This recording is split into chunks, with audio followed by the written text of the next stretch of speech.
অস্ট্রেলিয়ার বিপক্ষে প্রথম টেস্টে উইকেটের পেছনে দেখা যাবে কাকে। লিটন দাস তো নেই।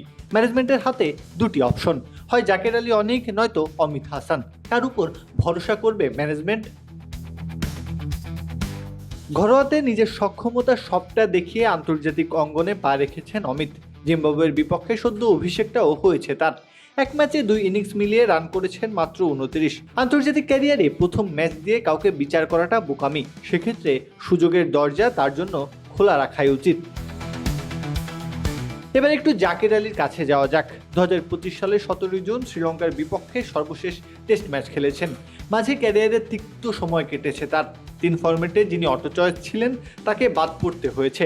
অবশেষে আরও একটা সুযোগ সামনে এসেছে জাকেরের। সেখানে কি একাদশের টিকিটটা মিলবে তার?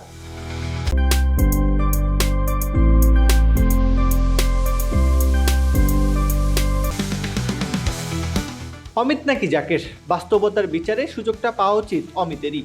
এক ম্যাচ খেলেছেন মাত্র, আশা জায়গা নিয়ে কিছু না পেলেও তাকে পরের ম্যাচে বসিয়ে দেওয়া যুক্তিযুক্ত নয়। তবে এখানে সবচেয়ে বড় সমস্যা অস্ট্রেলিয়ার কঠিন কন্ডিশন।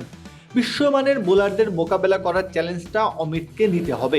সদ্য অভিষেক হওয়া অমিতের ঘাড়ে এমনিতেই চাপ চেপে বসেছে। তার উপর অস্ট্রেলিয়ার প্রতাপশালী বোলিং আক্রমণ সামলানো আরও বড় চ্যালেঞ্জের ব্যাপার। এই একটি কারণেই মাথায় নিলে জাকেরের সুযোগ থাকবে একাদশে জায়গা করে নেওয়ার।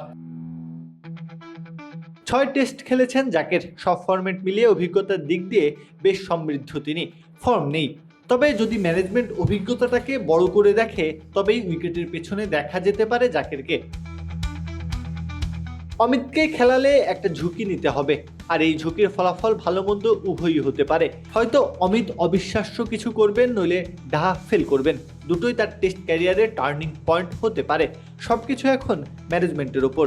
তারা ঝুঁকি নিয়ে অমিতকে নামাবে নাকি অভিজ্ঞতা বেশি থাকায় ভরসা করবে জাকেরের ওপর।